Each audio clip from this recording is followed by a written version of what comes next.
Looking like it's showtime.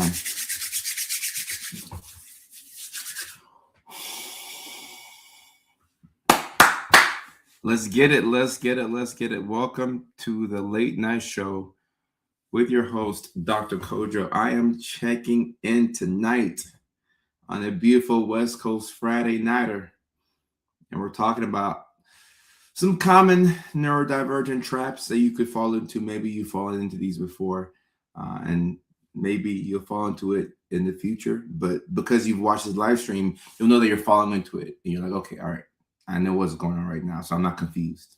So we're gonna talk about 6 key things. It's gonna be a great live stream. Go ahead and use the comment section to let me know where you're checking in from. Morg, how are you?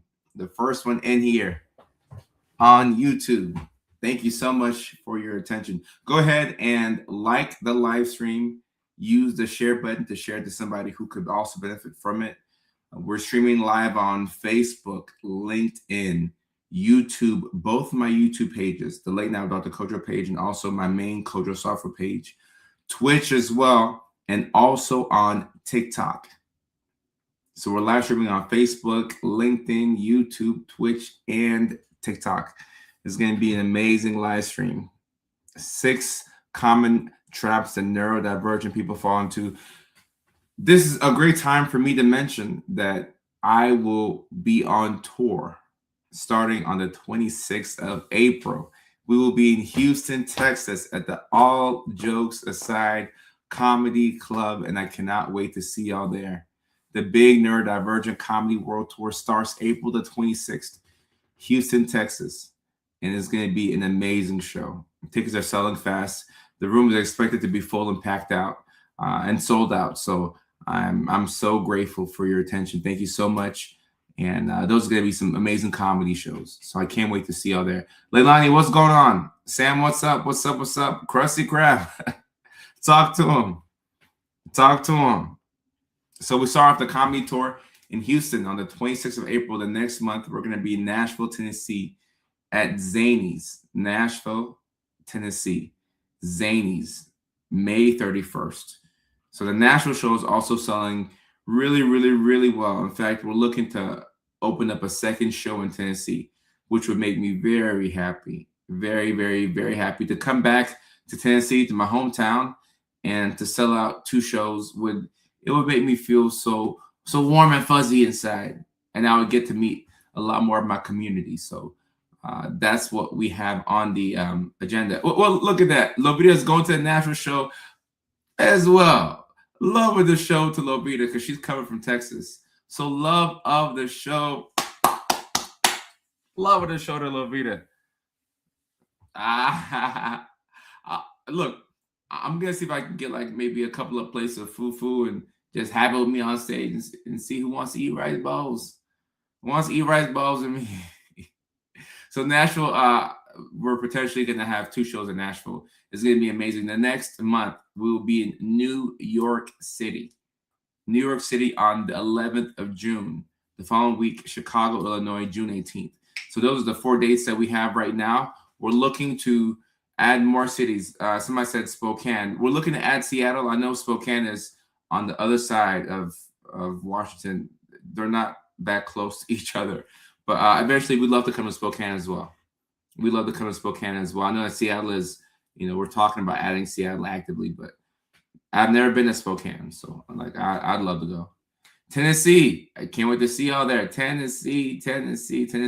Shout out to your partner. If your partner put you on to me, then you're in the right relationship. Signs that you are in a healthy relationship. Your partner showed you my videos. I will see you at the show, Lovita. It's going to be a great time. We'll try and come out to Ohio as well. Yeah, so an African food that we have is called rice balls. It's like rice in a ball, and you eat it with soup. So I'd like to see if maybe some of my family can make some food. Obviously, at the comedy clubs, there's going to be food there, so I'm not going to mess up what they have going on. But maybe if we can get a couple of bowls of jollof rice for a couple of lucky folks, it made me feel good. And Sophie, a great question on TikTok. Do you not think that if everyone got tested majority of people will fit into a neurodivergent group. I don't know about the majority, but a lot of people would. There's a lot of undiagnosed amongst us, okay? And they don't know it. Paisley, thank you for your attention. This is a great pickup line right here. In fact, this pickup line has never not worked for me. I've used it twice in my life, and it's worked both times. You can't take yourself too seriously. These cheesy pickup lines do work. Okay, looks like we have to work on getting a show in Spokane. Kansas City, there's a lot of cities that we don't have on the list that we would love to come to. So just know that we're looking to come to your city. And I've seen some people talk about the Netherlands and other places around the world. We are looking to come there as well. There are neurodivergents everywhere. So we are looking to come there as well. We're looking to come there as well. So I'm excited. I'm excited for the comedy shows. I'm excited for it. I'm excited. Patrick is saying that he's early, which Patrick is early, but I know Patrick is in the UK. And right now it's 3 a.m. in the United Kingdom. So Patrick, hey, I love seeing Patrick on these live streams because it's kind of like when you're texting your friend at 2 a.m. and then your friend texts you back. You're like, Ariana, what are you doing here? Why are you awake? Patrick, I appreciate you. So Patrick, thank you so much. Thank you. And oh yes, speaking of the school community, let me talk about this before we get into the 6 traps neurodivergents fall into. So the school community is a place where you can congregate with other neurodivergent individuals, toss around ideas, and I'm gonna put my best tips, tricks, and strategies into the school community. And these are going to be a lot of my raw thoughts. So a lot of my working thoughts. Eventually, when I work on a thought and I write it out, and it goes through a couple of different iterations, then it becomes a video that I put on social media when I really believe something. But sometimes I'll have a very early thought, or something will cross my head and cross my mind, and I'm like, you know what? This thought needs to come out of my head. That's what we're going to put on the school community. This is going to be an international community, and also when I see research and data that suggests something that we should be doing in the neurodivergent community, the first place is going to be on the school community. So past courses will be there. All my videos from Patreon will be on the school community, and there's going to be a place where you can talk to other neuro-spicy individuals. So social media is like the big melting pot. The school community is obviously going to be smaller because it's a paid group, but you can hit the link in the bio to join the school community. So it's SKOOL. The link in the bio on all platforms, YouTube, Facebook. I'm not sure about LinkedIn, but YouTube, Instagram, Facebook, TikTok. You can join the school community and begin meeting other neurodivergent people who are just like you, because there are certain things that we do that we know that we have to keep doing, and certain things that we shouldn't be doing that we're doing right now that we probably need to stop. So it's all about figuring out what is the best system for us, because if we don't have a system, it's going to be very difficult to do anything with consistency, right? And our definition of consistency is different from other people's definition. I just want to make that clear. You might be consistent with something for 2 weeks, take a 1 week break, and you don't do it again for 8 months. Okay. So it's different for us. So just know that don't judge yourself based off of neurotypical standards of consistency. All right. Dude, I was in the play, and that Tennessee line was one of the lines in there. Hey, it's a cheesy line, but it works. It works. And look, if you like somebody and that person likes you, you really can't miss. Like there's no pickup line that you can use that wouldn't like not work. Like it would work, right? It would work. So if they like you, they're rocking with you. But yeah, I'm excited to get into the school community and figure out how we can use that, because people have been talking about school for a long time, and I didn't know what they were talking about. I'm like, what is school? What's school? What's school? What's school? But now I get it. Now I get it.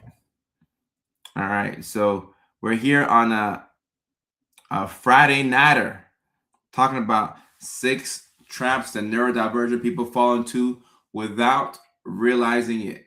All right. Number 1, which is part of the reason why we have the water break. All right. This one goes without saying. Not eating and drinking. All right. So if you are neurospicy in here, this is your reminder that it's time to get something to eat. It's time to get something to drink. Matter of fact, we're gonna go ahead and do it early. We're gonna go ahead and do an early water break. Somebody drop the magic word in the stream and let's get a water break in. Because something tells me that y'all have not been drinking water today. Like I just have a feeling that y'all are dehydrated. Like I can sense it from my Wi-Fi, from your Wi-Fi and your connection to my computer screen. I can tell that you're a bit dehydrated. Big cheers. Big cheers. All right, time to get some water in.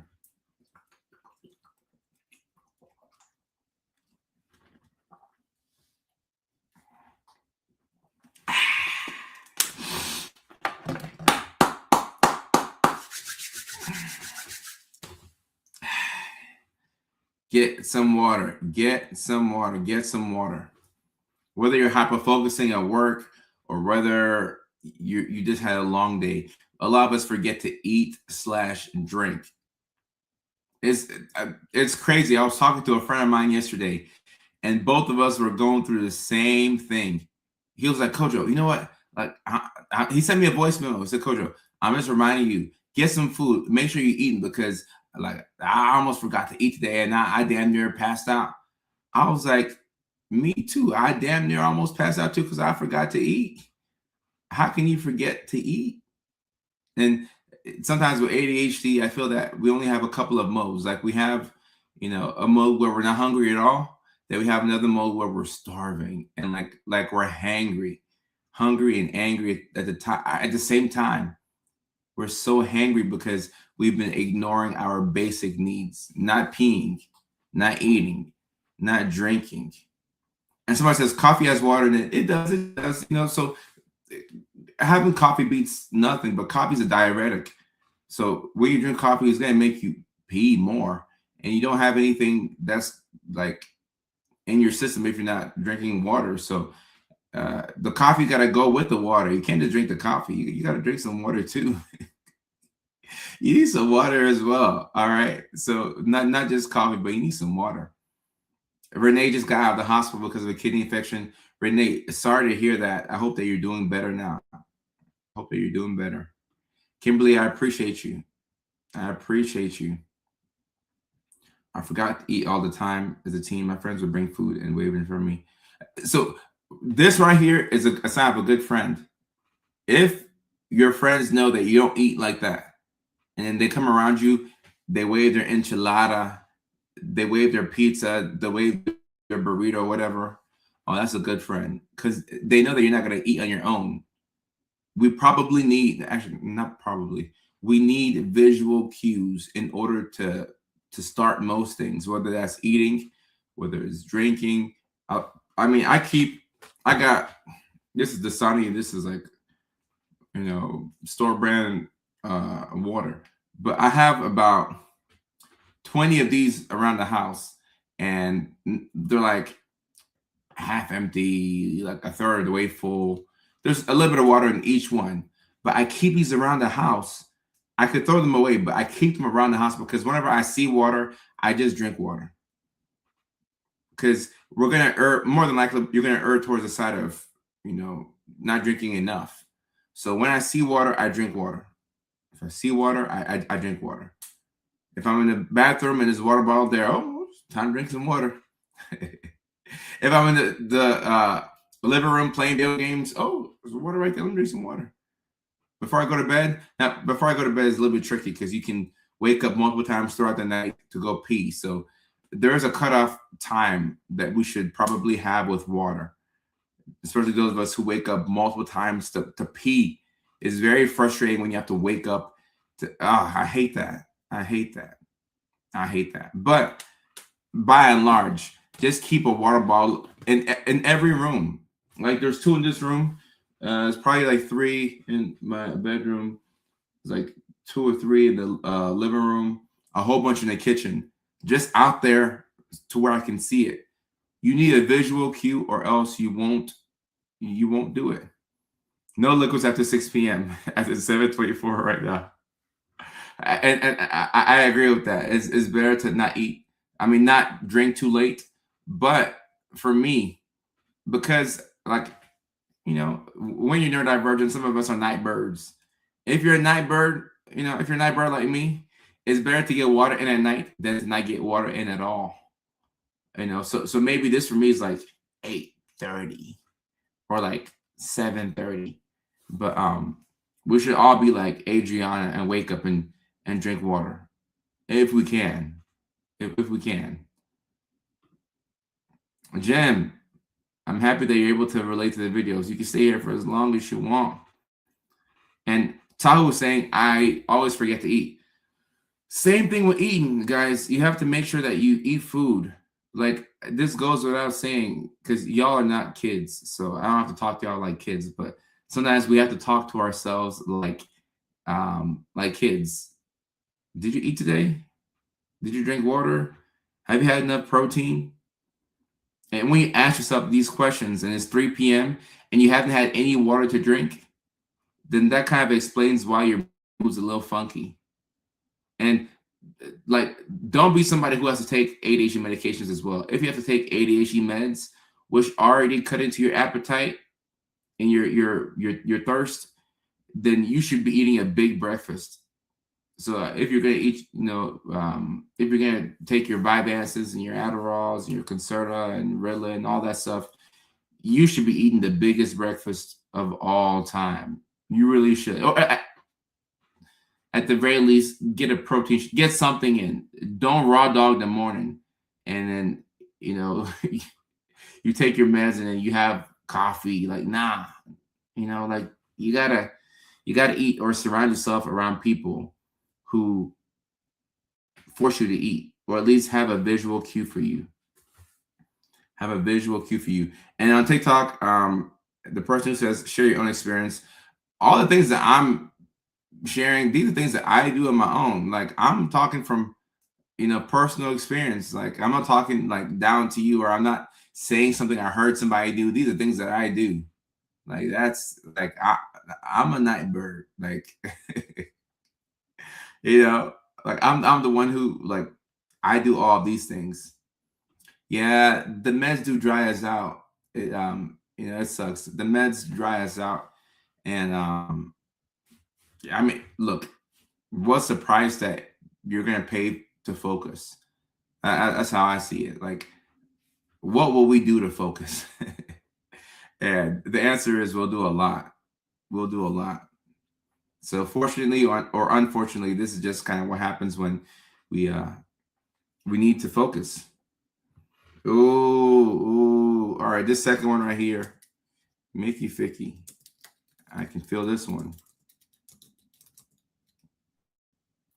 Hyper focus on the wrong thing, aka untimely hyper fixations. All right, this right here is. Did y'all see that side? That side is a side of somebody who deeply feels this. Ashley, I appreciate you. Thank you so much. Like I really. That's why I have to give that deep sigh. I'm like. Hyper focusing on the wrong thing and untimely hyperfixation is the worst because you feel powerless to your hyperfixation and you never know when it's going to take over. Like you may get the urge to doom scroll or like deeply research a certain topic at 1 a.m., but you have to be up at 7 a.m. Always happens at the worst possible time. Or you get caught up playing the game with, the buddies. You're in the game. It's 9 p.m. You got to wake up early at 5. Now it's 10 p.m. Now it's 11 p.m. Now it's midnight. And it's hard for you to get off the game. Now, it's hard for us to transition from the car to the house after work. It's hard for you to go from the bedroom to the shower after a workout. It's hard to go from the bed in the morning to out of the bed. So transitions take us a long time in general. Takes us a long time in general. Now, if hyperfixation has gripped you, then oh my goodness, like how much longer will it take you to go from point A to point B? And this is one of the reasons why we're behind on things. Like some of us are just perpetually behind. Like most days, we run like an hour and a half to 2 hours behind. And like we'll show up to things that we have to be on time for. But in a sense, your clock is 70 minutes behind everybody else's. These are things that take up our time. It takes up our time, and it also takes away our mental bandwidth. Like, have y'all ever come home from a long day and you sat down and you look at the time, it'll say 7:29 p.m. Okay, cool. And then you zone for a second and you look back at your phone, then it says 9:14 p.m. You haven't even moved. You just sat down. Nothing happened. But it went from 7:29 to 9:14. Then you zone out again. Now it's 11:44 p.m. Like, where in the world is the time going? It just zooms by. And sometimes this is why we don't have the motivation to make plans, because we'll make plans, we'll make a schedule, but what's the point of making a schedule that you won't follow? Now, we should still, do our best to make somewhat of a schedule, but what's the point of making a schedule that you won't follow? It's very disheartening. And like, that's why I'm saying, for the person who said, talk about what you do, this is what I do. Like this is what I'm like, this is what I do. Just a minute can become 2 hours just like that. So don't let you be in the middle of a hyperfixation. If you're able to break away from a deep and intense hyperfixation, give yourself some credit. Or look, if you're able to hyperfixate on something for only 90 minutes instead of 4 hours, that's a win right there. Because sometimes it's just gonna happen. It's just gonna happen. We're gonna be on YouTube watching Civil War history, 1800s history documentaries. You'll click the wrong video and it'll be so enticing. The video will just like captivate you. And before you know it, you're on this deep dive and you're looking at the clock and you know that you need to be in bed. You know that you need to be in bed, but you're like, I'll figure it out. I'll figure it out. And then you're like, all right, okay, tomorrow is gonna suck. Tomorrow is gonna suck. The whole time you're still up, you're not going to bed. You're still doom scrolling. You're still researching this one intense thing.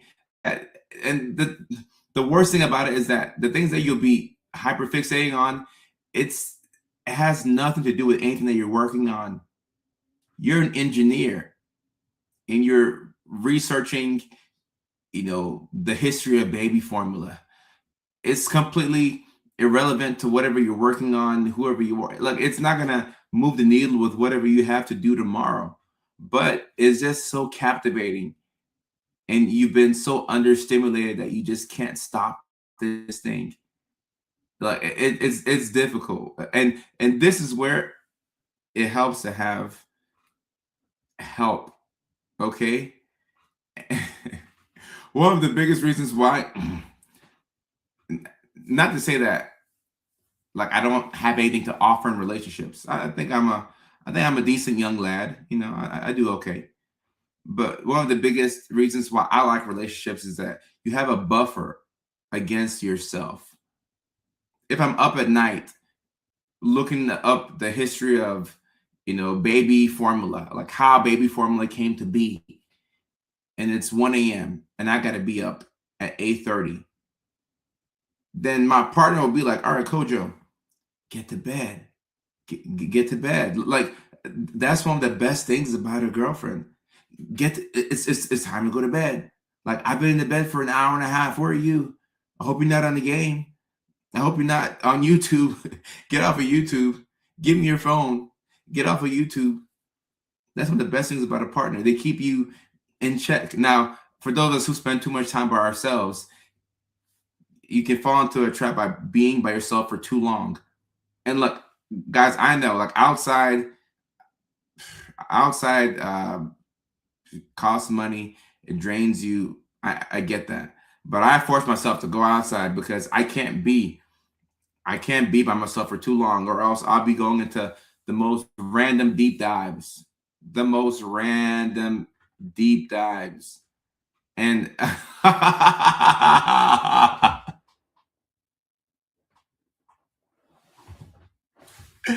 my goodness. So if your girlfriend likes history documentaries too, all right, y'all might be screwed.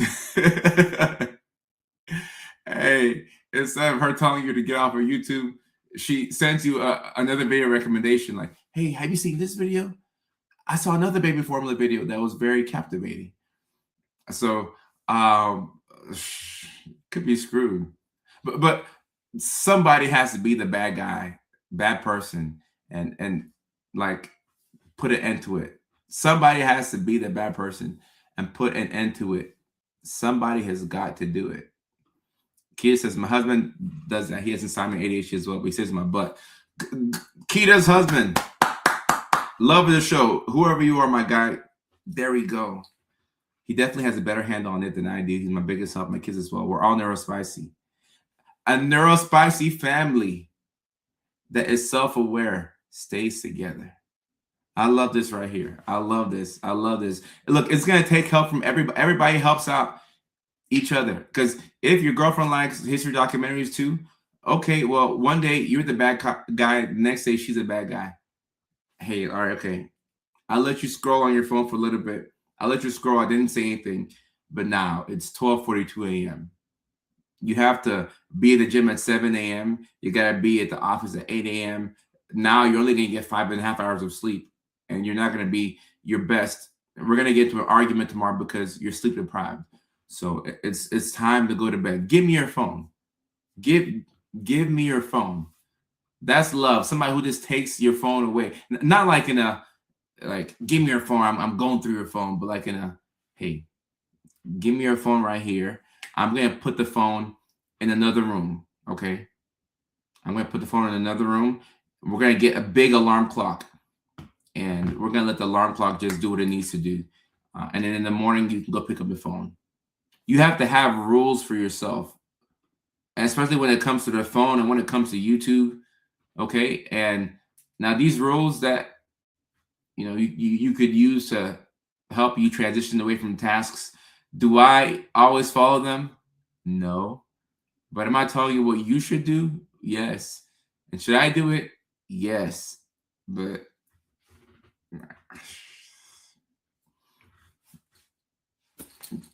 timers, and like what Sam is saying right now. Like I feel that when you're sleeping because I said sleep deprived, sleep deprived because of a hyperfixation, you feel the consequences the next day. Now, if you're in your 20s, you'll be fine. Now, you can do this. If you're in your 20s, like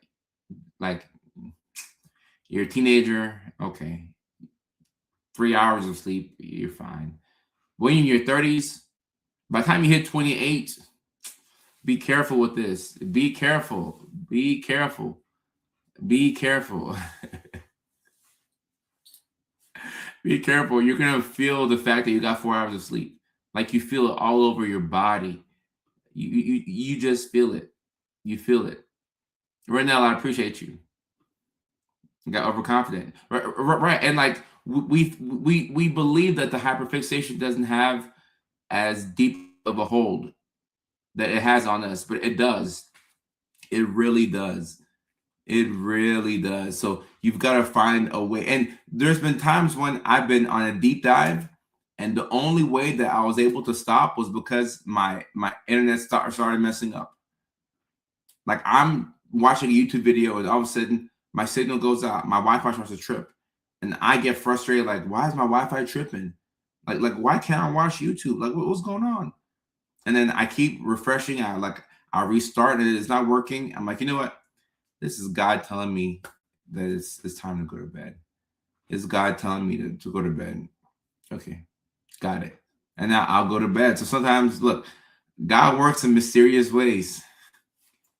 He works in mysterious ways. Andrea, how are you? 3 alarms, different sounds, different time variable. this is a good hack right here. I think all of us can learn from, especially myself. You have to switch up the sounds because, like, after a while, if there's a certain sound that you always use, like your brain will just build up resistance to it, and it won't listen to it as much. So great hack right here. Great hack. And Keita, I appreciate you. I appreciate you. I appreciate you. That's what we're here for. That's what we're here for. And see, Aisha, I have never seen a name like this. This is a very pretty name. Wow. Wow. Shout out to your parents. See, or is it Sisha? Sisha. Either way, this is a very pretty name. Sisha. This is cool right here. This is cool right here. Sisha. Definitely started creeping in at 28 and not at 33. Sleep and water cheat codes. Right. You get less than 7 hours of sleep. You're a whole different, you're irritable. Oh my goodness. Like sometimes you're in a really bad mood and you can't figure out why you feel so awful. And then you get 7 hours of sleep and then you drink 2 water bottles in the morning and you're like, I have the will to live. I belong on this earth. Oh, like seashell. Seasha. Yeah, I've never heard that name before. Really beautiful name. Wow. I like things that are different. I don't know if you can tell. I like things that are different.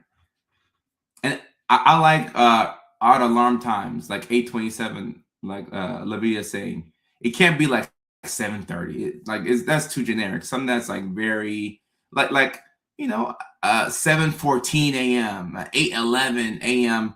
alarm. Like that's kind of like, that's what I like.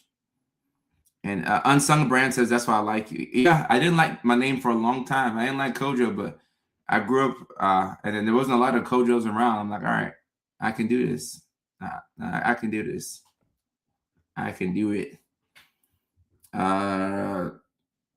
And somebody says, how do ADHDers break bad habits? That's a question that's coming from TikTok. You got to replace it with something else. You have to replace it with something else. It's very difficult to just drop one addiction and just walk away from it like you never had it. Like you never see somebody who has been struggling to give up cigarettes just wake up one day, no Nicorette, no nicotine patch, no Wellbutrin. Just wake up one day and go like, cigarettes are behind me. It doesn't work like that. You normally need something else to replace the thing that you had. So what I like to do is I like to do harm reduction. And yo, so big facts. Whatever Medusa's saying here, replace whatever it is, it will be intense. Yeah. And you have to ask yourself, whatever the bad habit it is that you have, how much is it affecting you? So let's say you have a habit of doing like substance use, right? And the substances, because of it, you're isolating, you're having a hard time keeping a job, your relationships are all suffering. If that's what's happening because of the substance use, you have to figure out what else do you enjoy as much as THC or alcohol? What do you like just as much that won't hurt you that bad? All right. So if it's substances, then okay, maybe we can pick a ball. Now you can play pickleball too much to the point where you can be behind your responsibilities. But if we're looking at it from a harm reduction perspective, I would rather play pickleball too much than to be too drunk, too much of the time. So it's about figuring out whatever that addiction is, like the least, especially if you have ADHD, the least harmful addiction is the way to go.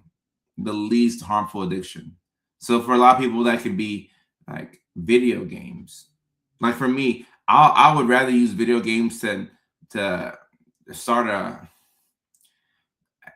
8-month situationship with somebody because I was bored or lonely or Because those situationships, man, how much emotional energy can that cost you? How much money can that cost you? How much time can that cost you? So you have to figure out whatever you struggle with, what can you replace that thing with that won't hurt you as much? So reduction, harm reduction. Seisha's, same thing. Like you don't control addictions. There's a reason why they're called addictions. You don't control them. You just shift to something else that doesn't have as large of a consequence. All right. So, like, let's say your hyperfixation is people. You tend to get fixated on people, and then you find yourself in these 6-month entanglements, and then it's fun for a little bit, and it doesn't work, and you move on to the next person, but it's messing up your mental health. Okay, you can shift to video games. All right, but sometimes video games can video games can be so addictive to the point where you could isolate, lose your job. Like video games could also be pretty damn bad too. So in that case, you find something else. And I like what Leilani is saying. You have to look at what's triggering the addiction. Like what emotion comes before the desire to do what you want to do. So if it's like smoking, what emotion comes before? Oh, we feel sad every time. Oh, okay, got it. Alcohol. Oh, whenever I go through a big rejection, I'm gonna get a job that I want, or somebody breaks up with me, or I break up with somebody, or something that I really wanted to work out doesn't work out. Oh, then I go drink. So it's pattern recognition. Okay, it's pattern. And Bunny, you and me both.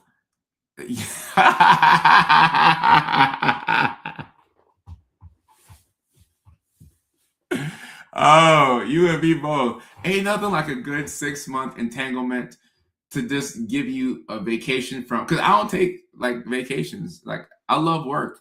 Like I love work. I love making videos. I love doing this. I love comedy. I love seeing patients. Like like the things that I do. Like I don't dislike maybe maybe emails, having to go through emails and like phone calls, that's hard for me. So like I dislike that part. But by and large, I like what I do. So I don't need a vacation. But like a nice 6-month entanglement, there's nothing like a random entanglement to put the color back into your life. But like obviously we know that it comes at a cost. It comes at a cost. So you have to figure out the things that you're doing to make you feel a certain type of way. Normally, it's because you're feeling a certain type of way. And it's funny. I was talking to my brother about this, and I said that. And look, I'm not a hyper independent person where I'm like I can do it all by myself. I don't want relationships. No, no. Like I love me a good woman or two, or three in my life. But whenever my mental health is at its best, I'm never sitting there like, damn, like I could use a situation. But whenever I'm at a low, doom scrolling, a lot of brain rot, not leaving the house, isolating, that's when I'm like, man, a good woman in my life would be a good idea. It'd be a good idea. It'd be a good idea to have somebody to hold me down. Have somebody to hold me down. No, same thing with hypersexuality as well. Like, you can struggle with this within a relationship. You can struggle with it when you're single, and within a relationship, obviously you have somebody, so there's ways to manage it. But is this figuring out your patterns? Like nobody knows you as well as you know you. So you know your patterns. You know what you are doing that probably isn't the best for you, and what you should be doing that you're not doing that would make your mental health better. So it's so important to know yourself. Like Drake says, know yourself. Make you ficky, and that make you ficky get you in trouble sometimes. Make you ficky.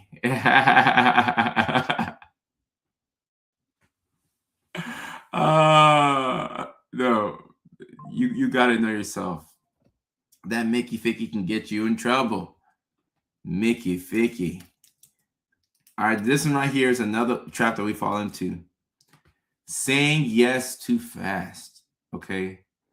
And I saw a video by Trevor Noah where he talks about um, ADHD and how he starts off with no. Somebody asks him something, no. Can you come here? No. Can you do this? No. No, no, no. He starts off with no, and then maybe if he feels compelled to do that thing or he believes in it a lot, then we'll go to yes. I, the word no will save your life. It will save your life. It will save your life. And I know, I mean, I'm telling all this, so I know this, but every now and then I have to just recalibrate. And I'm like, all right, man, Kojo, like, we're not doing anything new. All the emails, because we get so many emails and inquiry. No, no, no, no, no, no, no, no, no, no, no, no, no, no. Nope, nope, nope, nope, nope, nope, nope.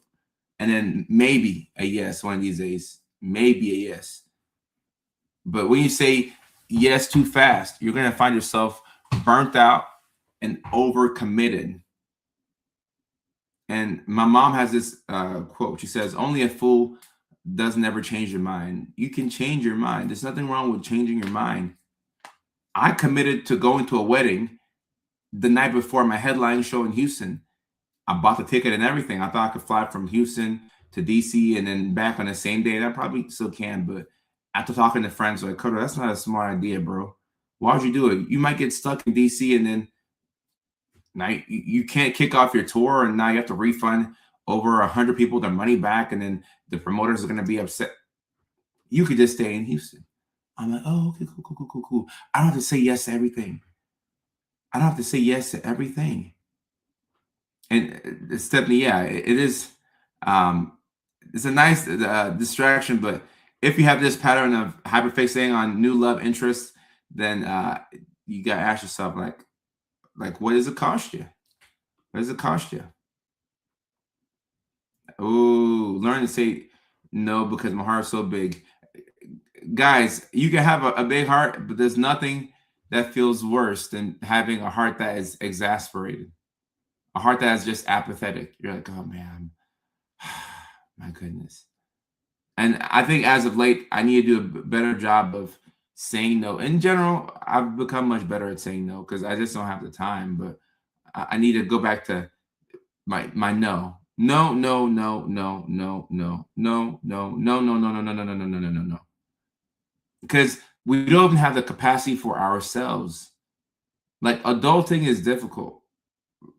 And some of us have kids, some of us have spouses and responsibilities and jobs and patience. So how do you have the how do you have the bandwidth to take on all this extra that you're saying that you're going to do? No, you don't have the time. You don't have the energy. So say no. Just say no. Jasmine, I appreciate you. Thank you so much. And I like what Eden is saying here. It is easier to go from no to yes and vice versa.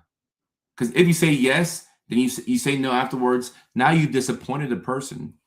And sometimes you will do the thing that you don't have the time for because you don't want to let the person down. Because you say, oh, I already said yes. So like, I'll just do this time I'll do it. And the next time next time I'll say no, but this time I'm gonna see it through because I already committed to it. You don't have to commit to it.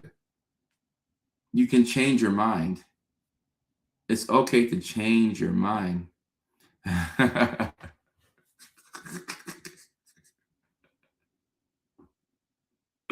This is funny, but it's true right here. Ain't nobody got time for that. But and respectfully, because if somebody's asking you to do something, you might not say this out loud, but in your mind, you're like, ain't nobody got time for that. Because look, people will ask you things. I mean, it's so crazy, and like I'm not sure what people be thinking, but people will ask you things without considering your time. And for the majority of us, that's the most rude thing of all time. People will sign you up for things and say, "Oh, I thought you'd be great for this, so I thought about this. I submitted your name to lead this big, amazing project. I told my friend about you, and like, I need you to talk to my friend because like y'all would." What do you mean? Like, what? Like, what do you mean? How are you gonna sign me up for something I didn't even know? Like, have you ever been to like a function or a party, and then you meet your friend, and they're like, "Hey, this is so so. I told them about you. Y'all would be great to work together. Like, y'all like your working styles. Like, yeah, y'all have to get each other's contacts information. Like, you need to talk to this person. This person, like your business works so well with their business. Y'all have to talk to each other, and they put you in this spot. It's like, yo, like, what do you mean? No. Like, you volunteered me for it, and you put me in a position to where if I say no, it's gonna make me look like a bad person. Well, guess what? I'm an awful person then. I'm an awful person. Kobe, what's going on, my guy? I'm an awful, awful person in that case.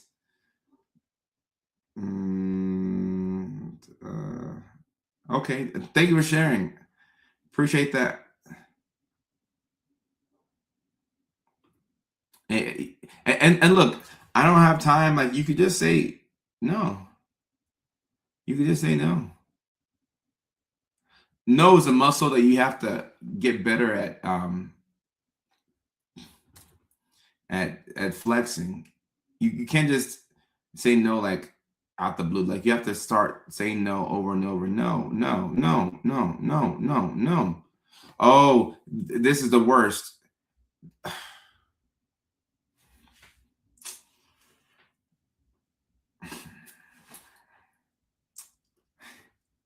People just giving your number to my goodness. No. I've had this happen before. Now, like, my mom did it once. I'm like, Mom, you can't just give out my number. I have to block the person. And like, I'm sure the person was a good person, but I'm like, Mom, you can't just give out my number. Like, I have two phones for a reason. Well, three actually. You know, and I may change this current number. Because like with a text message, somebody can insert a thought into your head. Like, our phones are so powerful. We're not supposed to know this many people. I don't want to go too much on a tangent, but we're not supposed to know this many people. Like, we know way too many people. We're exposed to way too much, and our brains have way too many tabs open. That's why our brains are going so slow. Is because, like, we have to. Isn't it crazy how we have to adjust our phones to not give us notifications? You used to get like important notifications, like an Amber Alert in your area. Okay, a kid's been kidnapped. That's important. Put that on my phone. Like, that's a kid's been kidnapped. Now it's everybody. Like, Luka Doncic scored 60 points. Okay, I want the Lakers. I'll take the sports, like, notifications, but it's just everything. Like, um, my threads, Spotify, Ring, Snapchat, YouTube, Verizon, Yahoo Sports. March insanity. Kentucky prevails in the NCAA tourney after forcing overtime on wild buzzer beater. I don't even care about Kentucky, respectfully. Threads, Ring, Snapchat. Text from my homeboy Mike. I'll get back to him because I will play video games this weekend. LinkedIn, Vivid Seats. I don't know what this is. Aura Ring, Turo, Airbnb, Patreon, Meta AI, PayPal, Credit Karma, Alaska Airlines, PlayStation, MLB the show. Oh, MLB the show came out now. Okay, all right. So some of these notifications are MLB the show came out. What? Can y'all see this? Too much light. Y'all even care about MLB the show. Okay. Wow. Okay. I gotta get that game. Oh wow. Okay. So every now and then these notifications are helpful, but by and large, is this way too much? Like, it. No. It's too much. It's too much. Yeah. I'm gonna silence my stuff because Like you have to adjust your phone for that.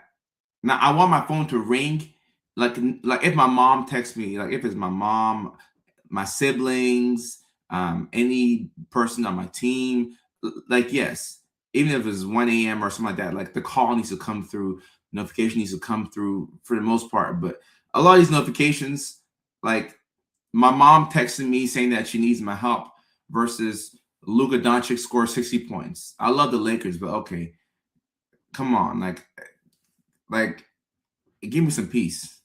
Is this too much? Is this too much? It's too much. Oh, this one right here. This fourth one.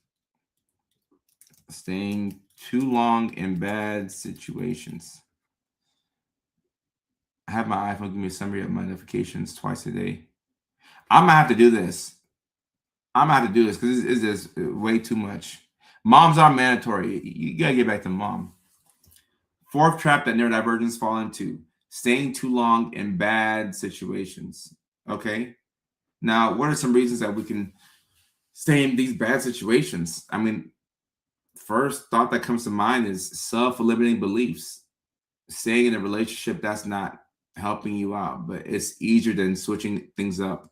Staying in a job that's killing your soul. And let's just say for the sake of this discussion that you have another job that you could work. Maybe the job pays you a little bit less, or there's a lateral job that you can go to, but it's just easier to be at this job, but it's killing your soul. All right. Being in friendships that is not benefiting you at all. Like we stay in these situations for way too long because we fear rejection. We fear starting over. It's not helping us out. Not helping us out. 7 year situationship. Wow. Wow. It's, it probably went on for 6.5 years too long, Eden. If we're keeping it in a buck. Earlier we talked about a 6 month situationship to like put some spice back in our lives. Now a 6 month situationship, in the summer, oh, you went on vacation, you met somebody, that sounds fun. Now a 7 year situationship sounds like hell. It sounds like it went on for 6.5 years, too long. And we get better at that as we get older, figuring out, was this supposed to be this like a friendship, or was this supposed to be a full-on relationship? Was this supposed to be a 6 week situationship? Like what was it supposed to be? Because sometimes it'll be a 3 year relationship, and maybe you should have never even been like dating that person. You just stayed in a situation for way too long. Way too long. Yeah, I see. You don't recommend. Yeah, yeah, yeah. Mm. I stayed in bad situations because of the belief that I deserved it. Ooh, ooh. I was afraid and convinced happiness didn't exist for me. Oh, Mickey Ficky. The things that we tell ourselves, we gotta be careful. The inner dialogue that we have, the things that we tell ourselves. Mm-mm-mm. And rejection is painful. It's painful, but if you can connect the dots from emotion to behavior to your situation, it will actually change your life. Oh, I stayed in this situationship because I didn't feel good about myself. So I was feeling bad. So I stayed in this situation. So if I feel better, I won't be in similar situations. Or if I feel bad and I can figure out something else to do instead of doing what I did in the past, then I can make things better for me in the future. That's how you connect the dots. That's how you connect the dots. Together for 25 years, high school sweetheart. The last 10 years, we were just roommates. I finally had the courage to walk away. Lisa, thank you for sharing. And it's sometimes you grow apart from people. You just grow apart from people. And one of the worst situations to be in is to be stuck in a relationship that's clearly going nowhere. but nobody has the courage to say anything. It's like a slow and painful death. Like the writing is on the wall that this thing has been over since 2018, but none of us have the courage to say anything. So, this familiar hell beats potential, unfamiliar heaven, because it's familiar and it's predictable. So it's tough. It's tough. Tough, tough, tough. So sorry. Mm-mm-mm. I was afraid that I couldn't raise my neurodivergent kids without him. After we left, it was so much easier. And look, sometimes you don't know how strong you actually are until you put yourself in that tough situation where you're having to raise the kids in your. I'm not advocating for raising kids in your. Like, I'm not saying you should make things harder for yourself, but sometimes when you're put behind the 8 ball and you take the path that has the difficult consequence, like the difficult feelings in the short term, that is normally the path that feels best in the long run.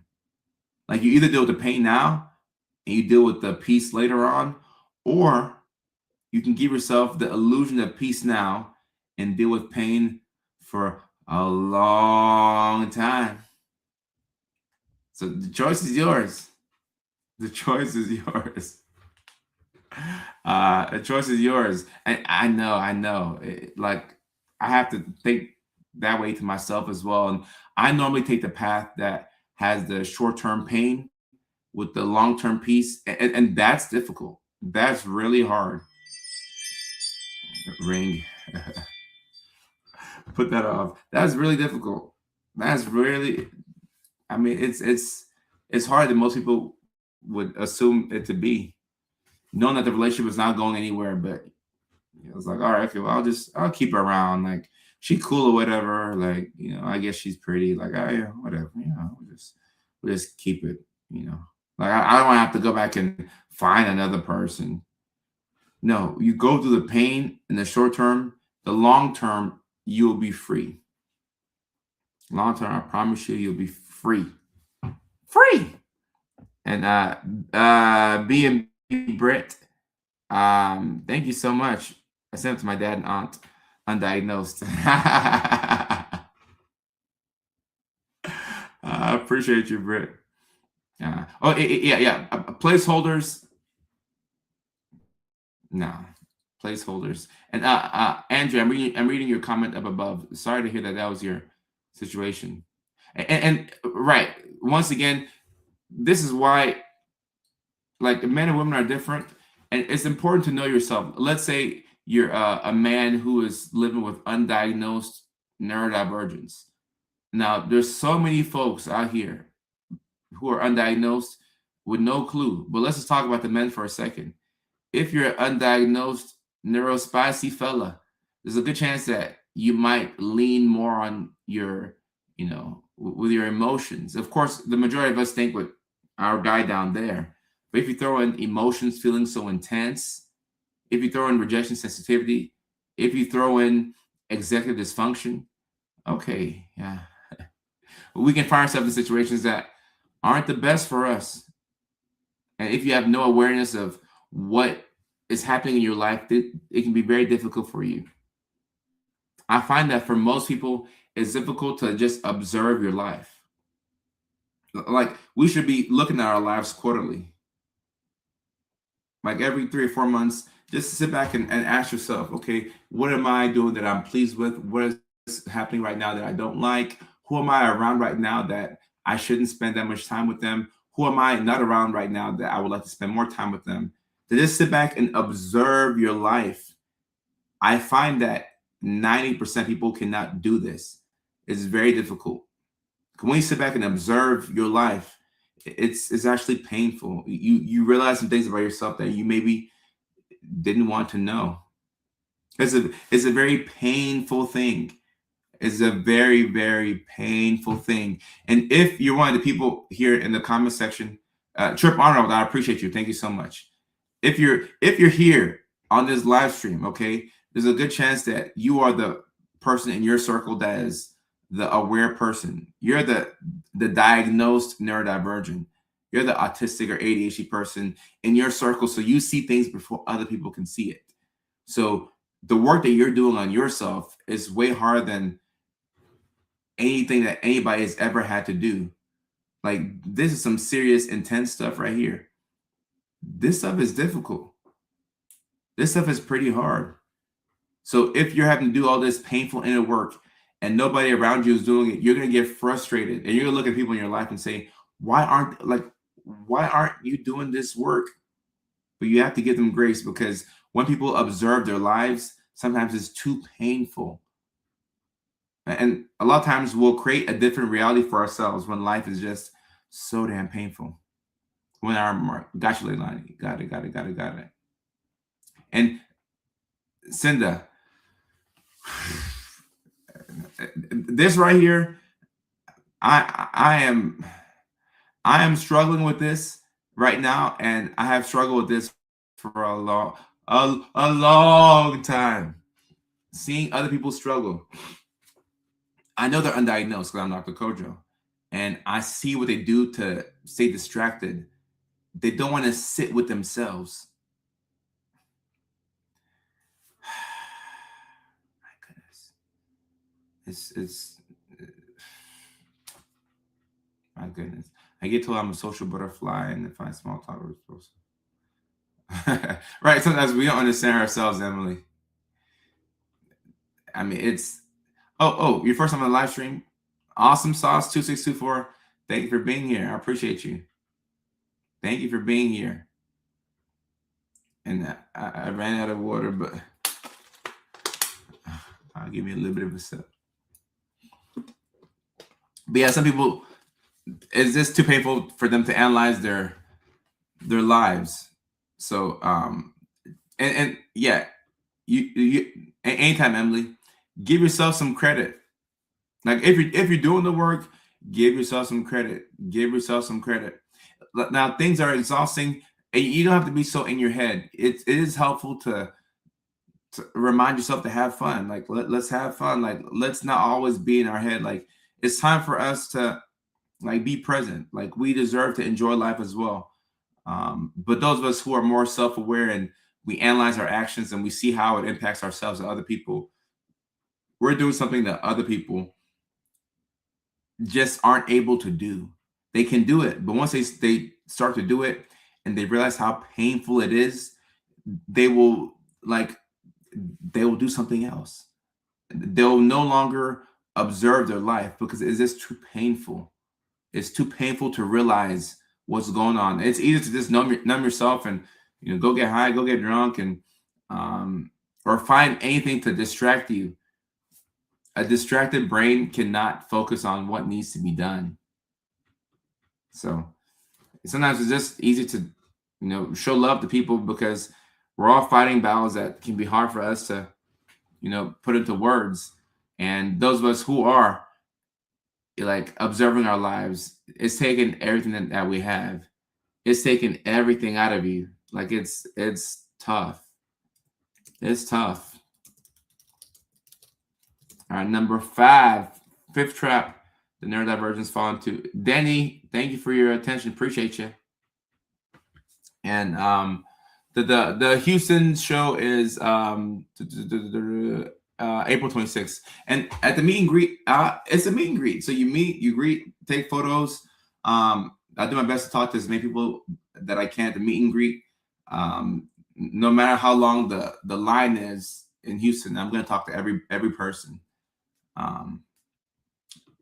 Sam, we got the same problem, right? Like in the bag, girls. All or nothing thinking. Pink Jeep on TikTok, I appreciate you. All or nothing thinking. Black or white thinking. Sometimes it's difficult for us to realize that things are nuanced. Okay? Now, it doesn't have to be like, something doesn't have to be like the worst thing in the world or the best thing in the world. Things can be nuanced. All right? And sometimes you can have a bad 2 hours out of 24 hours, and it's not even a bad day. but because you feel these emotions so intensely, you think that you're having an awful week. No, it's just a rough 2 hours. Just a rough 2 hours. That's all. We're gonna push past through this, and it'll get better. But right now it's rough. Okay, this is cool. It's cool. All or nothing thinking.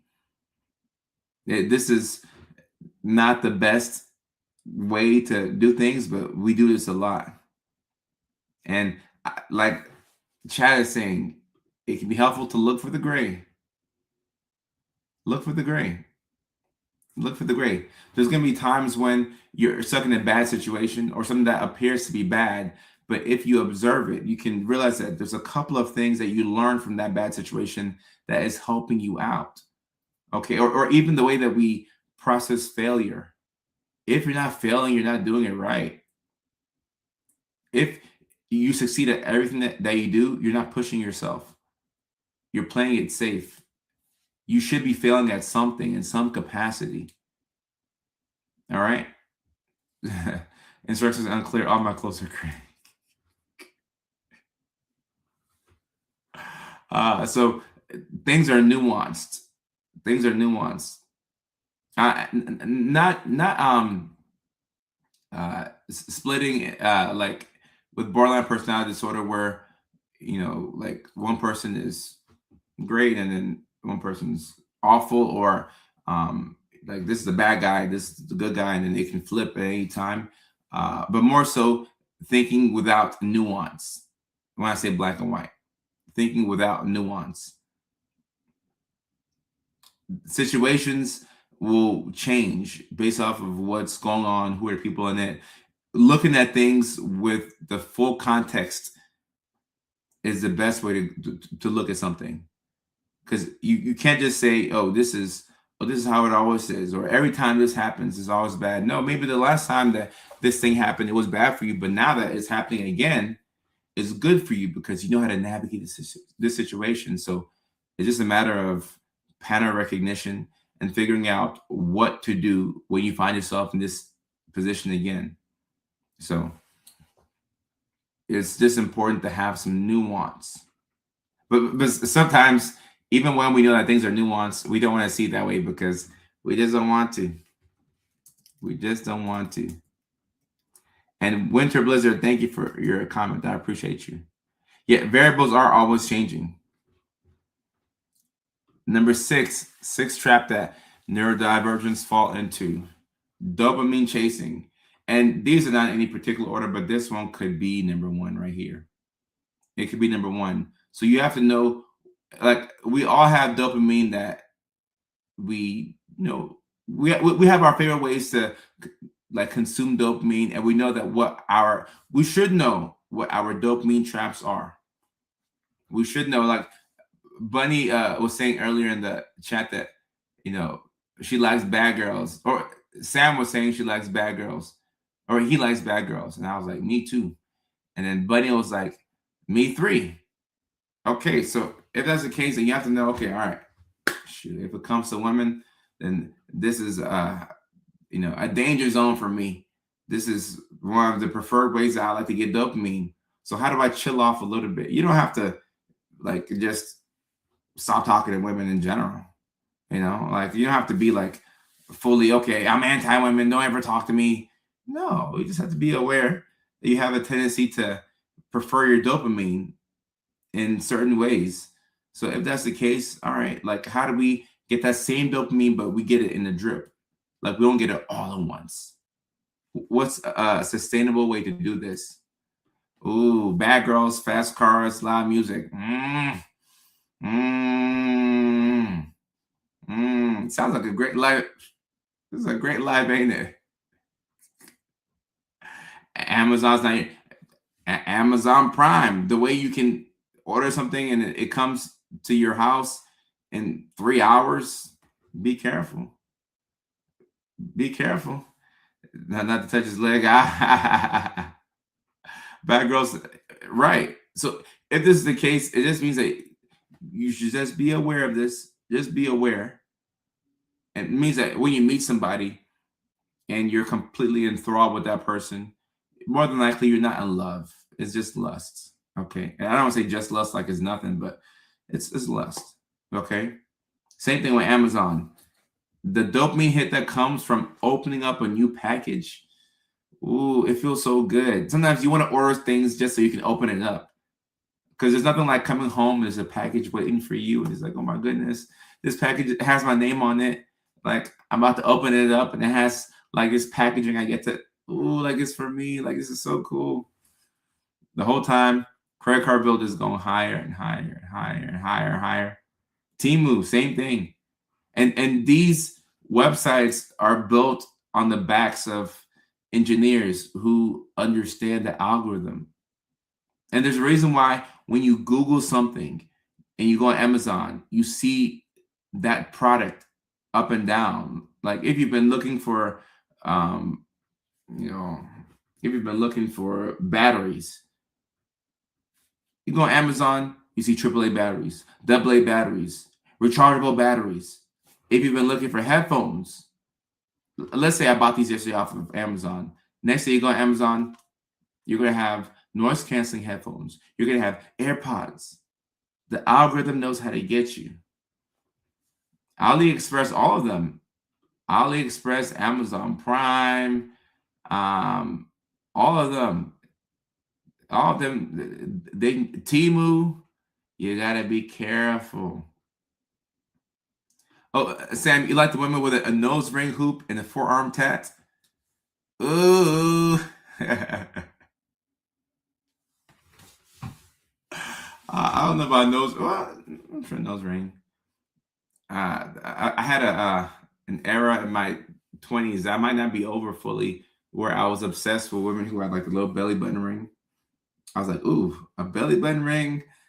I was like, hey girl, it has to have a belly button ring. I've never been a really big fan of tattoos. You know, tattoos are cool, but I've never been a big fan of tattoos.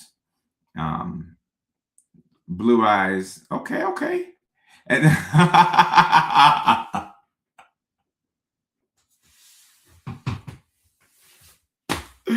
this is funny right here. I like a man with a job. This is funny. This is funny. Uh, you should do stand up, Andrea. This is funny. This is funny. Um, you got similar taste. Oh, you like women with the belly button ring? I think the biggest dopamine high is trying to keep my partner on his toes. Well, see, this is healthy right here.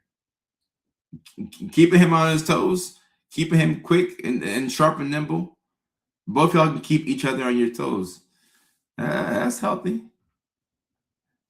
YouTube is a job, mom. I'm weak. Uh, I watched Andrea at open mic. Okay, Andrea, the people are showing you love.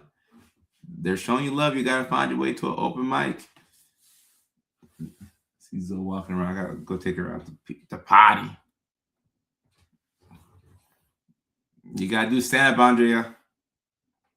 Dopamine chasing. Dopamine chasing. It's a trap that we all fall into. And if you're finding yourself more consumed with looking for dopamine, like quick, like hits of dopamine, scrolling on social media, like looking at like date people, like Amazon, anything where you can get like a whole bunch of dopamine all at once, it's a good time for you to ask yourself, how regulated am I? How much sleep am I getting? How much exercise am I getting? Am I drinking water? Like, am I actually like I might be dehydrated? You know, the whole time the person you're texting thinks that you're horny. No, I'm just dehydrated. Once I get some water, it's over for you. Once I get some water, like I'm going to bed. I just need to drink some water and call it a night. That's all. I haven't been in a long-term relationship with a man who hasn't done serious prison time. Oh wow. Okay, then in that instance, I think a job would be pretty cool. DJ, I think a guy with a job would be we'd be we'd be knocking it out the park. We're making some progress. uh Dr. Mike, yeah. Mike, Max, Mike, that's funny. Water saving the day. I like blood and rings. That's because you always have pretty women in your videos. I like pretty women's. Yeah, I like pretty women's. I think everybody does. I think even women like women that are pretty. Not every not every guy likes all guys, but we become friends easy. But every woman likes a pretty woman. Stop chasing felons and never. All right. Now there's some felons that turn their life around. All right. Some felons turn their life around. So I don't want to say, I don't want to be the all police and say all felons are bad.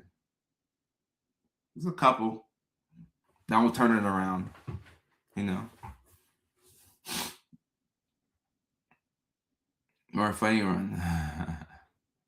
Oh, you're right. Now some people are haters. Yeah. There's just some haters out there. It'd be like that. June says, I'm non-binary, and I too like pretty women. Yeah, I think that's one thing I've noticed. Like everybody likes pretty women. Like every even babies. Like, have you ever seen a baby like go up to like a pretty woman and just be like, try to touch their face? Everybody likes pretty women. Max, I appreciate you. He didn't steal your heart, but maybe your car.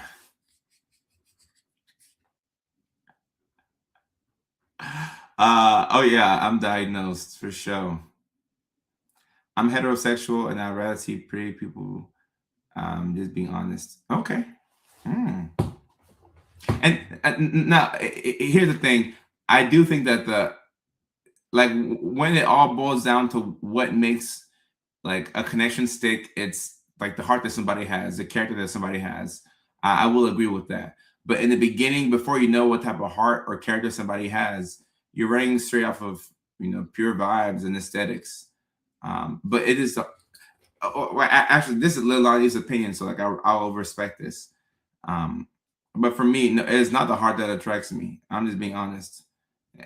Like the heart don't do a damn thing to attract me. The heart is what takes it to the next level, but the heart don't do nothing to. I can't even see your heart when I meet you. Like I don't know. You could have an ugly heart. Like who knows? uh, I couldn't take my boys anywhere without them getting used to it. It'll get you. It'll get you every single time. Now, yes, I have realized this that there are some haters out there. I didn't know that this was something that was going on in the woman community, but I have been on some TikTok videos and some algorithms where I've seen that this is a thing. Like a lot of women don't like somebody that could appear more beautiful than them. So sucks because it's like we can all win. I don't think one person winning doesn't mean that somebody else loses, but um right, facts. Um uh that's why people hate on those with kind souls more beautiful. Yeah, now if you have like conventional attractiveness and a kind soul, oh yeah, I think you're definitely gonna get people hating on you even more because people know that you have like you're a good person at heart. You're a good person at heart. Now it takes me some time to find someone truly attractive. Okay, that's good. That's good. That's good. That's good. No, you have a kind soul, Leilani. Women can be brutal. And guys, I have heard this. I have heard this that some women can be very brutal to you if you're near spicy. This is what I've been hearing that the women's haven't been nice to other women's. That's what I'm hearing. We got to put an end to it, but that's what I'm hearing. That's what I'm hearing. We got to be nice to each other. Vaughn praise on TikTok. I appreciate you. Jess says, I've always been fixated on my looks for survival. Respect. Respect. Mm. Mm. Intelligence and learn and willing to learn. I like that. I like that. Reasons I am long term. I mean, it's interesting for women. Like I think that for guys, like like a guy will see another guy. Well, envy's a thing. I think a guy will see another guy who could be more successful and could be intimidated. But I don't think we have the same thing looks wise where there's another handsome guy in the area and we're like, oh no, he's handsome. It's like, okay, sure, yeah, cool. Let him do his thing. Um, but one thing I will say is, um, like if when it comes to looks, since we're on the topic of it, don't because like I think it's a little bit of an unpopular opinion to say it, but I'll say it. You should be attracted to your person and physically.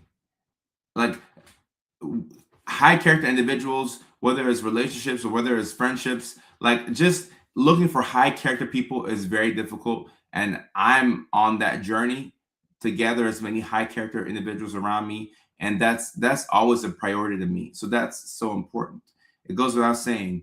But I don't think that we don't talk about how important physical attraction is in relationships.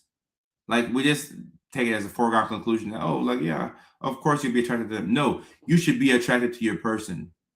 You should physically, like I'm talking from a pure vanity standpoint, you should be attracted to your person.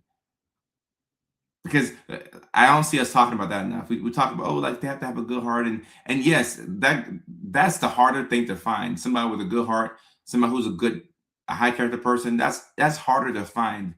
So yes, we need to do that. However, do not date somebody. Don't entertain somebody without you being physically attracted to them. And Ezra, it could be looks maxing. I'm not sure what the term is now, but you should be attracted to your person because we don't want to talk about that. And it doesn't have to be like your friends don't have to think that they're attractive. You know how like you meet somebody and your friends are like, oh, who are you talking to? Show us 3 photos on Instagram so we can see your person.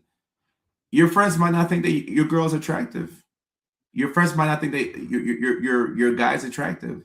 But guess what? What they say doesn't matter. You're not doing it to impress them.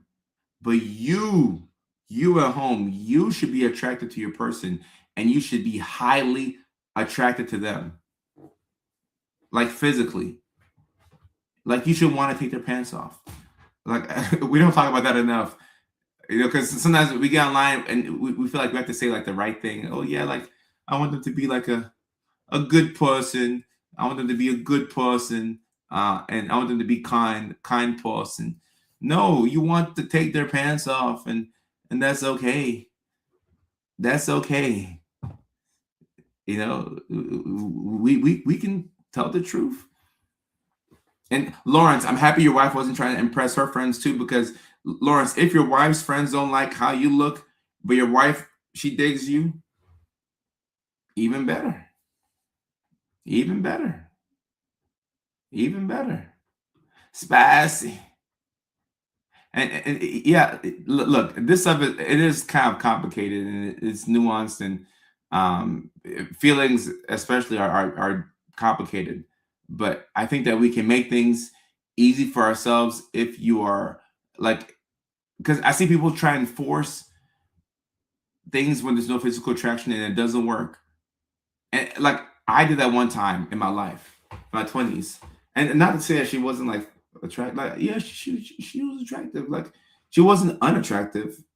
Gorgeous smile, like a great girl. But it I had to like look for reasons. Like it wasn't there like off the bat. but everybody was like, oh, like y'all be like great, like because she likes what you like, y'all be great. But like that desire to want to take her pants off, to want to try and see if I can snap the bra off with just one hand, with my eyes closed.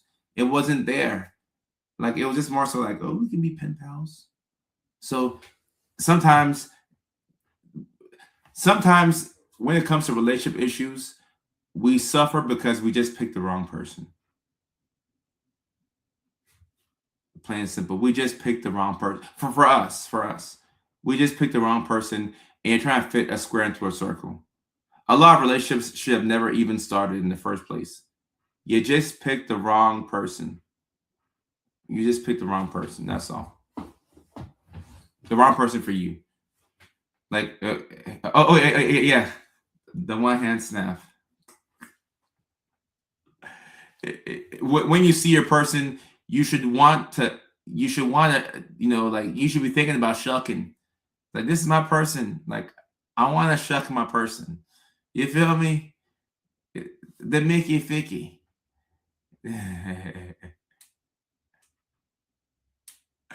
Yeah. Don't try and convince yourself. No. Don't try and convince yourself to date them. And Lauren from Alaska, how are you doing? Is it normal to stay away from dating? I don't know about normal, but a lot of us who have had trauma or just haven't had a lot of luck, or you question how, like, worth it is. Yeah, you'd want to stay away from dating. Or when you think about the cost, because like for myself, when I think about the cost, how much it would cost, or how much like it would take for me, like that gives me some apprehension. It's like, oh yeah, go date this girl today, but like the follow up and like will I run out of energy? I think about things like that. Question is asked of me: debating if looks or character is more important.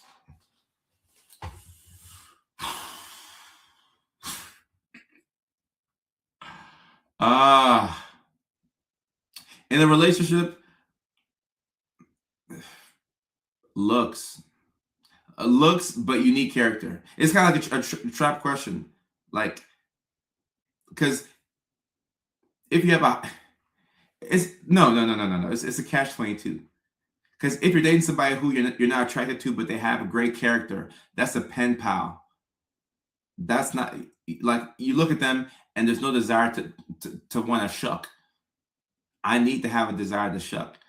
All right, so no looks, all character doesn't work. All looks, no character makes for a great shucking partner, but it doesn't make for a good life partner. When she lives in Juneau, facts. You know how hard it is to get to Juneau, Alaska. You know, and Becca is saying the truth right there. Becca says if they're a 10, their character only needs to be decent. Okay, so somebody's telling the truth right there. Somebody's telling the truth. Uh you need character. I mean, you need both. Unfortunately, you need both. You need both. You need both. And they don't have to be like, I mean, they don't have to be like, I don't know, like a Beyonce or like whoever, they don't have to be whoever, or Scarlett Johansson. No, as long as you like the person, then, we're good there. Shucking. Yeah, no, there are some asexual people who do exist. So that's the thing. I'm polyamorous. I have a girlfriend I don't shuck, and a boyfriend I do. Oh, I like how you're using my terminology. It makes sense to me. Like, I get this. This makes sense to me. You got a girlfriend that you don't shuck and a boyfriend that you do. This makes sense. This makes sense to me. It makes sense to me. My married ex-friend has autism. We were great friends until I discovered she was gossiping about me and was attracted to me. Whoa. Oh, okay. Wow. Wow. Well, I mean, if you hate your husband and neglect intimacy, that's not exactly a recipe um for success. But my goodness. Mm. You know how hard it is to find a pretty girl with character who rides a mountain bike? Um, Sam, I would say yes. Pretty damn hard. Uh, the mountain bike and the pretty part is not the difficult part, but the all three together, yeah, I think that's a little difficult. And Nikki says on TikTok, I feel like it's hard to date when you think everyone is honest and literal because you are. No, that's a key neurodivergent dating struggle. Just communication wise, the average couple out there has major challenges when it comes to conflict resolution and communication. So if you're neurodivergent and you talk a different language, then you got to find ways to connect with people who know what you're saying and vice versa. I need to be less. That's funny. And this right here is a great comment, Cinda. Nice name, by the way, because I keep wanting to say Cindy, but Cinda. Like and this is good for me to say, especially because of the topic here. Neurodivergent people, you cannot afford to not have a supportive partner. So hotties do help. I agree. Like you should want to shuck your partner. Like make no mistake about it. But if you're neurospicy, you need somebody who is there to help you. You need somebody to help you.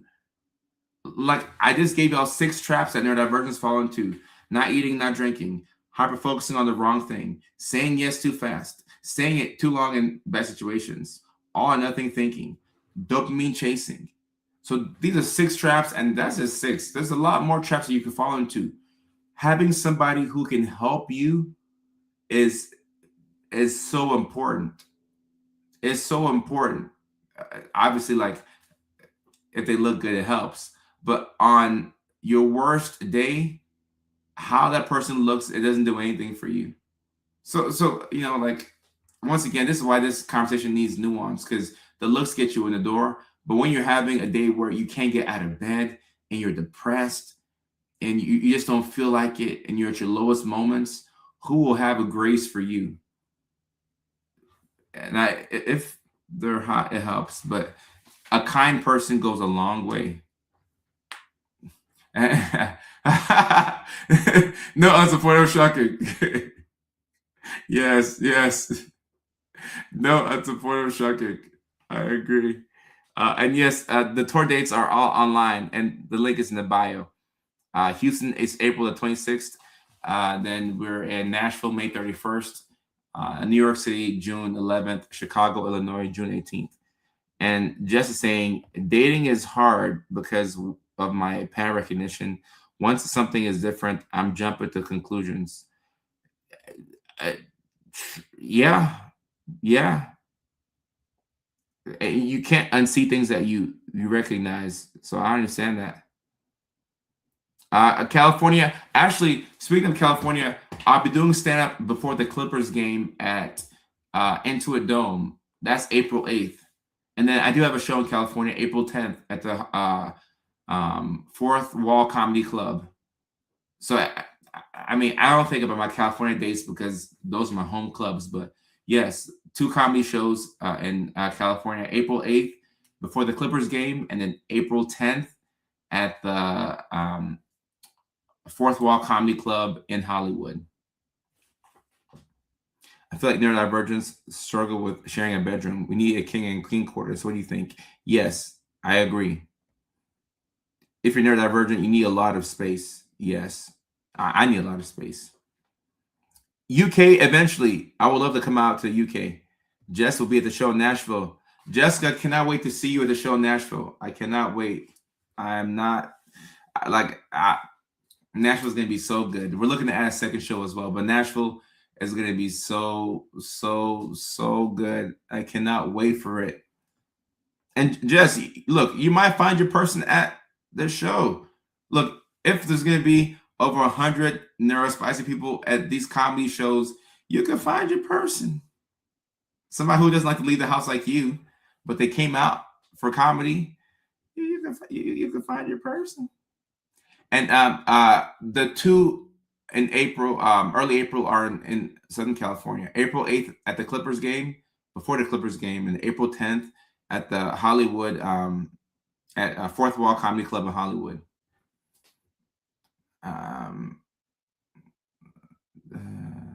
Sam says, I'm good looking job, not looking for man. Sam, tell these girls to holler at you. Tell these girls to holler at you. Keita, I would love to see if the show in Houston. And yes, I think I've talked about this before, but and candidates, I just came back from Vancouver like a week or two ago, but I'd like to add some more. And I'm looking to come back to Alaska. I am looking to come back to Alaska at some point. Have you found your person? Nah, I'm single. I'm also on the streets myself. Max, you can view on YouTube. I gotta come to Anchorage. But speaking about masking in a relationship, guys, you mask. Now, I'm not saying you should mask, all right, but we do mask because it helps us get jobs and keep jobs. It helps you make friends. Like in the beginning, you mask so you can connect with people, all right? But you should not be masking in a relationship. Like that defeats the whole purpose. Like you're masking in the place where you should be yourself. And if you mask to start the relationship, guess what? You have to keep masking to keep the relationship going, which is why I say in a relationship, the sooner you can be yourself, the better. Hopefully from the beginning, but as soon as you can be yourself, the better. You know, unmask, right? Unmask slowly, but in a relationship, like, come on, like that's your person. You don't have to mask. That's your person. Street. We'll see you in Houston. And my perfect marriage would be me and my spouse living next door to each other. Something like this, or like a house where I have upstairs and she has downstairs. We just need our own space. Sometimes it's not the fact that you can't get along with your person. It's just that y'all are in too close of quarters. Like you need your space. They need their space. I think that could really help keep a lot of relationships going. Rebecca, yeah, no masking with your person. That's your person. No masking with your person. Ottawa. I haven't come to Ottawa yet. I've never been to Ottawa. I'd love to. I'd love to come there eventually.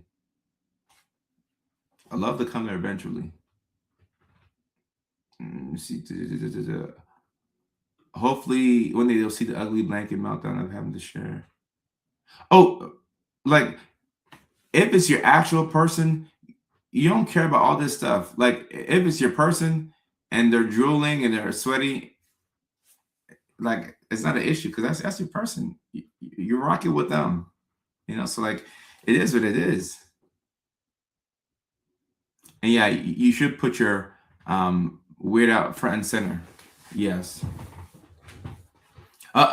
Lovita. Okay, with school, I'll look and see. We'll play around with it and we'll see what we need with the school community. And I do appreciate that. Nadia says, I saw some California because you got hyper fixated on. Oh, so I get on California Kush. Closest but physical space. These thoughts too expensive. And see, these are the things that, and a lot of neurodivergent relationships, people do things like this. Like you have your closeness, and you'll be close to your person, but like you'll also be able to do your thing as well. And a lot of people are undiagnosed and they don't know that they're neurodivergent, but their relationships take on the same type of patterns where they always do best when they have space. Like you have your own space. Not like you're trying to like hide away from your people, but like you need space to be you, and you also need space to like be with your person. It is you just need space. And no, these are good first aid questions. Like especially after 30 years old, you don't want to waste your time. They sound like job interviews. You want kids? Where you want to live? What do you do? You want a bunk bed? We wouldn't sleep in the pretzel, right? Because like when you're rocking with somebody, you're rocking with them. Bunk bed. Now, Patrick, I don't know if I would want a bunk bed with my lady. Like we can sleep on the same bed, but um, I don't know. Maybe a room with a bunk bed would be fun. I don't know. Uh, oh wow, I've been a 12 step for 10 years, realizing it's all autism ADHD. I can see that. I can see that. I can really see that. Well, you would gross that if I eat 12 tacos. Right. These are the things that mm-hmm.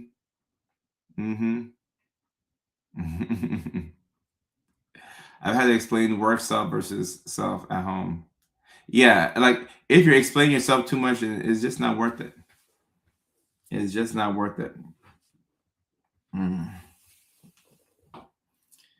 In Mexico, couples share a hammock and make it work. Ah, okay. So, sometimes, like it all boils down to like just like being with the person for you versus not.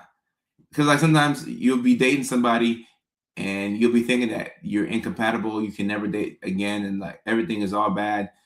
And then you get with somebody else, and then you're like, oh my goodness, like I'm not broken. Like I didn't know that people like me. Like I didn't know that I could actually be in a relationship. So sometimes it's it's just a fit.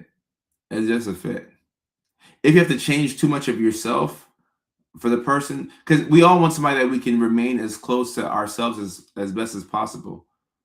So if you can remain you, like if you can be as you as you can be in a relationship, right? Sometimes you can't be like all the way you, but if you can be as you as you could be in a relationship while being with them, that's a really good sign. That's a really, really good sign. Um, there's a hammock sutra. What? A hammock sutra book. Okay. So I'm coming out there, sweetheart. My dog is getting antsy. Having our own bedrooms give us an extra Mickey Ficky shucking bucket. Mm. No, so like I really think that like whenever I do get married, I'm a fan of having our own bedrooms. Not that we'll always be in our separate bedrooms, but like a space where I can watch Titans games and be hella loud, and then a space where she can watch Love Island or whatever, like whatever that people watch on TV. I don't know, but that'd be cool, because then now like I got my. It's like you can come over to my place, I can go over to your place. So sometimes we can shuck at my place, and sometimes we can shuck at your place. You know.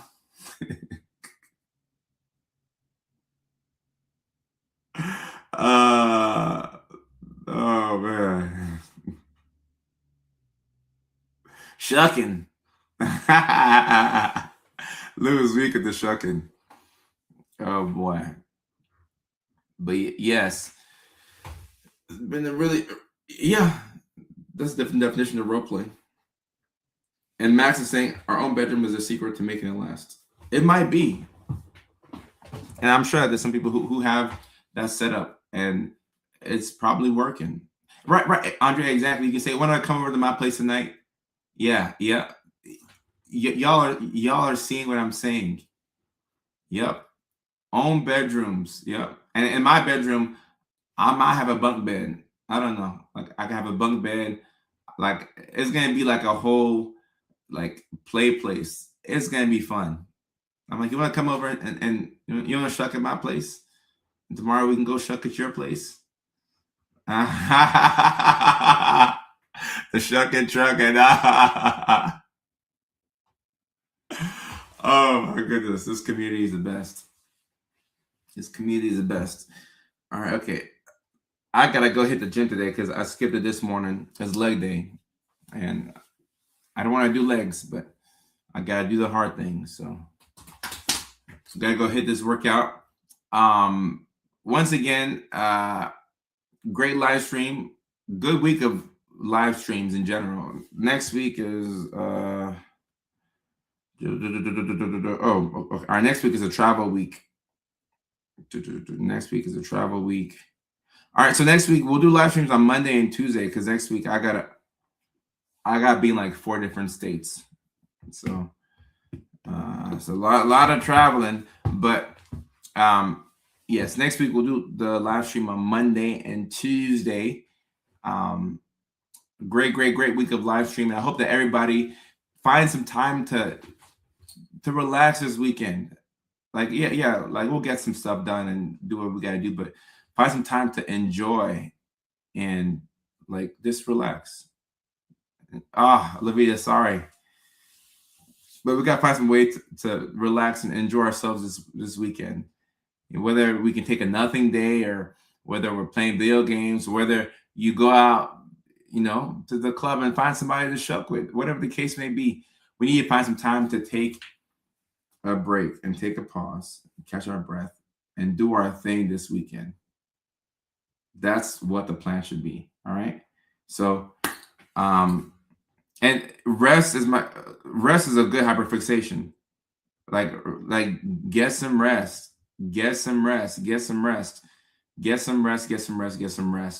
That's what I've been focusing on, getting rest. And I can't wait to get 9 hours of sleep tonight, and then 9 hours again on Saturday night, and then 9 hours again on Sunday night. That's what I'm thinking about. Oh, 9 hours of sleep. And if you want to go to the club like Bunny, hey, go to the club, do what you got to do, but also take care of yourself. All right, so take care of yourself. And also, I'm just mentioning that the link for the comedy tickets are in the bio. We kick off in Houston, Texas, April 26th at the All Jokes Aside Comedy Club. I'll be in Houston early. I'll get there on a Thursday. I'll go to the Astros game. I'll go to State 48. I'll go through my whole routine that I do whenever I'm in Houston. And then after that, we go to Nashville, Tennessee at the Zanies Lab. Nashville's going to be a great show. I get to, sleep at my cousin's house because I grew up in Nashville. So it's a homecoming for me. The tickets are selling great, both cities. In fact, we're looking to add a second show in Nashville, Tennessee. So it's going to be amazing to be in the Music City, in my hometown, coming back to Tennessee. And after that, we're going to New York City and Chicago, 2 amazing American towns. And for more information on all the tickets, hit the link in the bio. Yes, Nashville, May 31st. It's going to be amazing.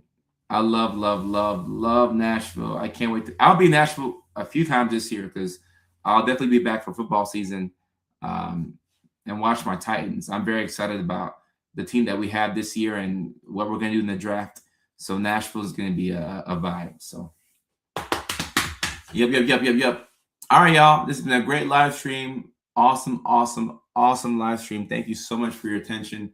And I will see you all Monday, 6 o'clock, 6-ish West Coast time, which is 9-ish on the East Coast, which is 8-ish Nashville, which is 7-ish Arizona time, which is 6-ish Los Angeles time, which is 5-ish Alaska time, which is 4-ish Hawaii time, which is 2 a.m.-ish London, England time. All right. Until next live stream, y'all, take care. Peace. I love y'all.